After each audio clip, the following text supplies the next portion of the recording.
화강암을 저런 모양으로 다듬는다는 거는 굉장한 세공 기술이 있어야 되고 엄청나게 많은 노력이 필요해요. 그 바늘구멍 사진기가 그 옵스큐라라는 기법이에요. 카메라 옵스큐라라는 기법. 저 카메라 잘 모르는데 이것 때문에 카메라 공부 좀 했어요. 물론 뭐 디테일하게 한 건 아니고 이 옵스큐라 때문에 좀 봤는데, 이게 지금 그림상 보면은 위쪽의 그림이 서양 그림이죠. 이게 뭐냐면 옛날에 이제 귀족들 얼굴들을 천한 사람들이 못 보잖아요. 그래서 초상화 같은 거 그릴 때 직접 얼굴을 보고 그리지 못하고 저렇게 구멍을 통해서 그 사람의 상을 보고 초상화를 그렸대요. 그때 사용했던 게 저 옵스큐라 기법이에요. 실제로 저 바늘구멍, 그러니까 안을 깜깜하게 해놓고 구멍을 하나 이게 뚫고 빛을 통과시키면 상이 뒤집힌 채로 저렇게 투영이 돼요. 저게 지금 현재 카메라의 원리예요. 첨성대가 바로 저거라는 거예요. 어마어마하지 않습니까? 만약에 첨성대가 정말 저 첨성대 자체가 저 옵스큐라를 위한 통이라면 1400년 전 신라 사람들은 정말 미친 거예요. 어마어마한 발견이죠, 사실. 이게 어떻게 설명이 되냐면, 자 보세요. 첨성대가 위에 첨성대 그림을 한번 봅시다. 제가 사진 아까 올려드렸잖아요. 네, 이 첨성대 보시면 위에도 뚫려 있어요. 위에도. 그리고 저 중앙 가운데 창문 있죠. 저 창문에서 아래를 바라다 보면은 깜깜하겠죠? 그리고 저 위에 나무판, 첨성대 꼭대기에 나무판에 구멍을 낸 나무판을 덮어요.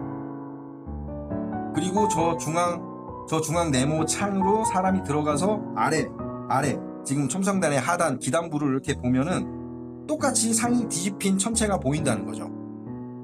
물론 아래를 좀 더 뭐 검게 만들어야 되기 때문에 뭐 숯이나 먹을 칠했다는 설도 있어요.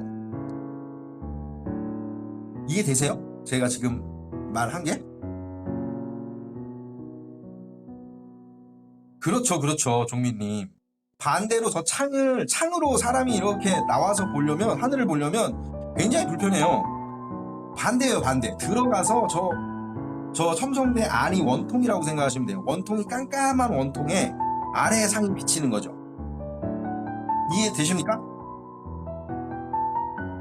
그게 현재 카메라의 원초적인 기술이 옵스큐라 기법이랑 똑같다는 거예요. 자, 제가 위에 사진을 한번 보여드릴게요. 저 첨성대 상단부가 어떻게 생겼는지. 자, 이게 첨성대 상단부 사진이에요. 정자석 밑으로 판석이 하나 깔려 있고, 저기에 이제 앉거나 서서 별을 관측했다고 해요. 근데 이제 지금 보면 사람이 이제 나올 정도의 홈은 있어요. 근데 저 부분을 나무판으로 이렇게 가리고 나무판에다가 구멍을 뚫어 놓으면은 옵스큐라 기법이 가능한 거예요. 그리고 아래 사진도 보여드릴게요. 자, 이거는 하단 기단부 사진이에요. 지금 보면 잡석이 좀 지금은 있어요. 그러니까 옛날에도 저 잡석이 있는지는 모르겠어요. 근데 현재는 저 잡석이 깔려 있습니다. 저 밑에. 저 잡석이 없고, 저 밑에가 저 밑에 이제 숯을 깔아놓거나 검은색 먹을 칠해놓고, 그렇게 해서 요 가운데 이제 창문으로 이렇게 들어가서 보면 저 밑에 거꾸로 상이 맺힌다는 거예요. 천체상이.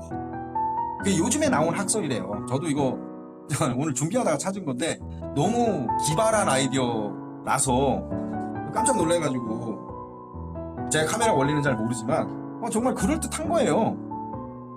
아니 사실 저 가운데가 입구라면, 저 입구를 왜 저기다 냈어요, 힘들게. 뭐 저기 무슨 보물창고도 아니고.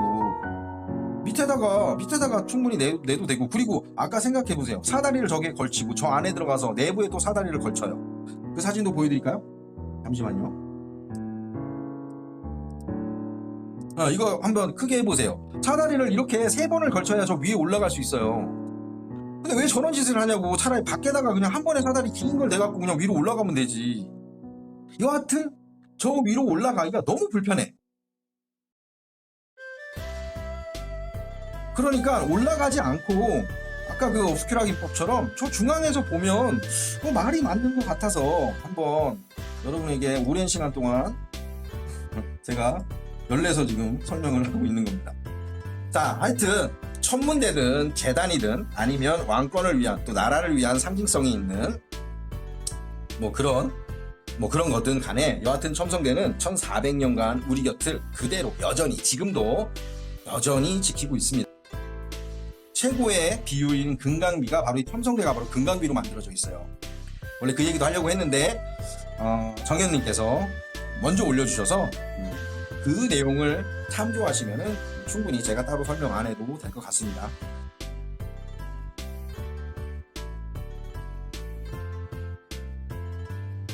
자, 첨성대의 구조를 보시면 첨성대가 모두 몇 단이냐면요. 이게 원래 사실 단은 없는데 저 벽돌 층 하나하나를 층을 세면은 총 7단이에요. 20단. 그리고 밑에 기단성이 2단이 있어요. 지금 보이는 건 한 단만 보이죠. 한 단이 땅 밑에 있습니다. 땅 밑에 파여 있어요. 파묻어져 있어요. 그래서 2단. 그리고 위에 정자석이 2단 해서 총 31단이에요. 31단. 그리고 저 중앙의 창문이 3단입니다. 그래서 그 저 중앙 창문을 기점으로 위로 12단, 아래로 12단. 그리고 중앙 창문 3단. 그래서 총 27단이에요. 자, 이게 무슨 얘기냐? 뭐 그냥 막 조합하면 되는 것처럼 뭐 말씀들 좀 하시더라고요. 근데 모르죠. 뭐 이거를 이렇게 뭐 디테일하게 찾아낸 사람들이 더 대단한 거죠. 자, 27에 아래 지대석 한 단을 합치면 28단이 되죠. 이건 바로 이제 우리 별자리 28수 별자리를 뜻하고 12단을 합치면 24단이잖아요. 이건 24절기를 뜻해요. 그리고 12단. 12단은 12달을 뜻하는 거죠. 그리고 요거 다 합치면 아까 31단이라고 그랬죠? 31단은 뭔가요? 한 달, 양력 기준의 한 달 31일을 나타내는 거고요. 그리고 이 돌들을 다 합치면 365개가 나오겠죠? 그러니까 신기한 거겠죠? 근데 이거는 자료마다 다르더라고요. 아니, 세보면 똑같이 이게 왜 난 자료마다 다른지 모르겠어요. 어떤 데는 361, 어떤 데는 369, 뭐 어떤 데는 380개. 여하튼 365개래요. 뭐 정확한 거는 뭐 가서 한번 세봅시다. 우리 나중에 되면. 365일 뭔지 알죠? 1년 365일. 굉장히 천문학적으로 지어졌다는 거예요. 숫자의 비밀들이 있어요. 그리고 요 보면은 첨성대가 왜 지금까지 1400년이 지났는데도 무너지지 않았냐. 이거는 정말 대단하더라고요. 이거 어느 연구단체에서 실제로 이거 6분의 1, 첨성대의 6분의 1 그 축소모형을 실제로 만들었어요. 재질도 화강암으로 만들고 똑같이 만들었어요. 그 안에 저기 흙이 채워져 있잖아요.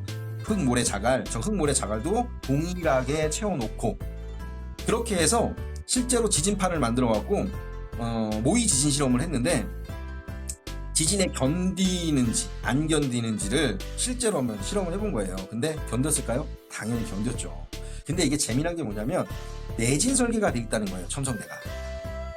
아마 당시에 이거 백제사람이 만든 것도 아시죠? 신라인이 만들지 않았어요. 백제의 사람을 초빙해서 만들었다고 합니다. 사실 신라가 백제인을 초빙해서 만들었던 작품들이 꽤 많아요. 그만큼 백제가 만들기는 되게 잘 만든 것 같아요. 내진 설계의 신비가 뭐냐면 저 위에 있는 정자석 2개하고 저 중간에 보면은 2번 번호 2번 하고 4번 밑에 4번이라고 해야 되나? 저 4번 저거 이제 장대석 저거예요. 저게 바로 내진 설계고 저 밑에 있는 흙모래 자갈도 내진 설계의 하나의 방법이라고 합니다. 그걸 이제 정확하게 무슨 소리냐 한번 보여드릴게요. 아까 사진인데 저렇게 지금 우물정자로 지금 돼 있는 장대석 보이시죠? 요거 잘 기억하세요. 요 우물정자 모양으로 긴 돌. 그리고 위판에도 정자석 있죠? 외곽에 정자석 4개. 그 밑에 이게 2단이에요. 그러니까 총 8개가 있는 거예요. 자, 요거 잘 보셨죠? 그리고 요 밑에 이 잡석 깔려 있는 거 윗사진. 자, 요 3개가 바로 내진 설계예요. 내진 설계의 증거 자료랍니다. 뭐냐면 저 안에 장대석이 바로 저렇게 밖에 우리 지금 첨성대 보면은 요 밑에 비녀돌이라고 보이세요? 이 비녀돌이 아까 그 장대석이 밖으로 튀어나온 거예요. 이해돼요? 그 비녀돌이 2개가 있어요. 지금 창문 2단 위에 비녀돌 있고 그 위에 올라가면 또 비녀돌 있죠. 정자석 밑에. 총 8개의 비녀돌이 있어요. 이 비녀돌이 이게 지금은 둥근 원형이잖아요. 이게 밑에는 사각형, 위에는 이제 원형으로 돌을 쌌죠. 아래가 하단부 둘레가 5m 18. 그리고 위에 이거 하단부 말고 상단부가 호리병처럼 가면 작아지잖아요. 결국 이게 원형이고, 이게 천어지방 사상도 들어가 있는 거예요. 근데 이게 이제 원형이 뭐 지진이나 어떤 이제 충격파를 받게 되면 이게 안쪽으로 모여요. 비녀돌 8개가 못 모이게끔 중심을 잡아주는 거예요. 그리고 밑에 흙 모래 자갈이 무게 중심을 잡아주는 거죠. 무슨 생각하시면 되냐면 가장 간단하게 오뚜기 생각하시면 돼요. 우리 오뚜기 아무리 잡아뜨려도 안 자빠지죠. 그리고 오뚜기는 네모난 거 말고 대부분 원형이에요. 그죠? 이 원이라는 이 건축 방식이 굉장히 그러니까 지진 설계에 좋아요. 오뚜기가 그래서 둥근 거예요. 그리고 밑에가 무겁죠. 그러니까 무게 중심이 중앙에 있으니까 안 자빠지는 거예요. 첨성대도 똑같아요. 저 흙모래 자갈이 무게추 역할을 해주는 거예요. 그리고 요 안에 지금 내부 모양 보시면 밖에는 되게 이렇게 벽돌처럼 반듯반듯하게 돼 있는데 안에는 그렇게 반듯반듯하게 돼 있지 않아요. 지금 안에 지금 돌 모양 보이시죠? 네, 전혀 반듯반듯하게 안 돼 있거든요. 이거는 첨성대를 어떻게 이제 만들었느냐에 따른 그런 게 있어요. 이거를 어떻게 이렇게 원형 모양대로 쌓았고, 이렇게 그래도 9m면 꽤 높잖아요? 이걸 어떻게 이렇게 딱딱딱 맞게끔.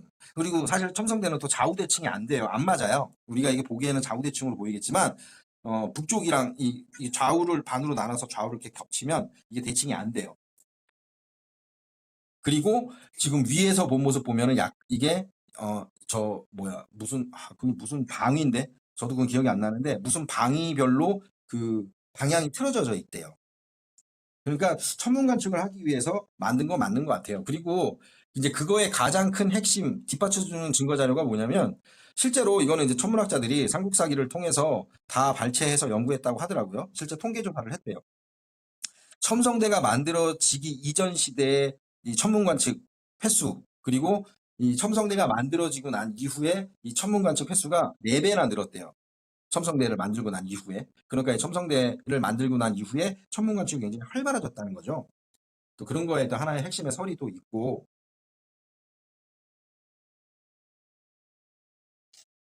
그래서 실제로 저 정자석하고 비녀석을 뺐대요. 뺀 모형을 하나 만들고 저 정자석과 비녀석을 그대로 낀 모형을 만들어서 지진기 실험을 했는데 정자석을 뺀 거는 무너졌다고 합니다. 실제로. 근데 정자석을 빼지 않고 그대로 끼워놓은 거는 그 지진기 실험에서도 버텼다고 해요. 그래서 확실히 저게 내진 설계가 분명히 존재했다. 당시 1400년 전에 우리 선조들은 이런 생각까지 했다는 거에 정말 놀라움을 금치 못합니다. 이게 실제 이제 경주에 가면은 이렇게 지금 내부 모습 이렇게 보여준 그런 모형도 있다고 하네요. 가서 보시면은 너무 좋을 것 같아요.